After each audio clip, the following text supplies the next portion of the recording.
Moving on. Iranian officials are urging people to vote in large numbers as the country goes to polls today. This is Iran's first election since the death of Mahsa Amini that sparked the biggest demonstrations in decades in the country.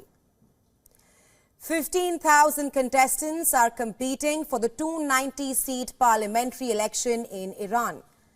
5 seats are constitutionally reserved for religious minorities.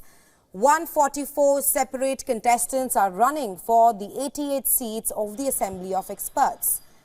This high-profile assembly will appoint Iran's supreme leader, the successor to Ayatollah Ali Khamenei.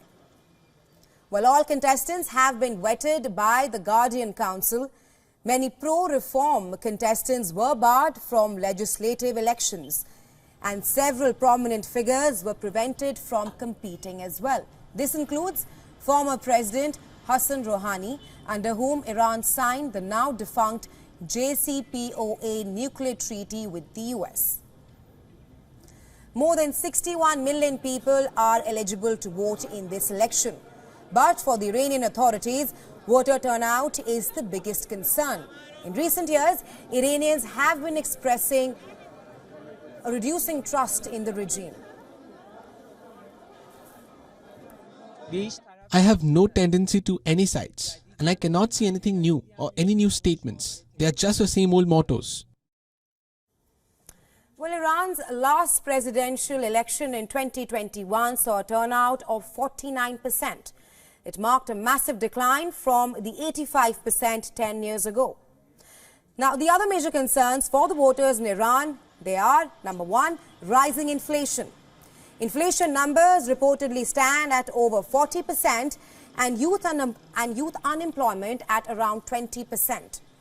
Iran's national currency has also depreciated sharply against the dollar since the 2021 polls. Further, people complain that the housing costs have risen while motorists' fuel quotas have been reduced and prices for internet services have increased. I believe it will be a very weak election. I don't think it will be well received by the people because the economic situation is extremely troubling. Despite all the campaign slogans by the government promising that things will become cheaper, in fact, things got more expensive. Voter turnout is viewed by both supporters and critics of the government as a barometer for legitimacy. Opponents say that they are sitting out the vote to signal that they have no longer any belief of meaningful change that can come through the ballot box under this regime. Earlier on Wednesday, Supreme Leader Ayatollah Ali Khamenei even posted a message on X calling on people to turn up and vote. Most ballots in Iran are counted manually.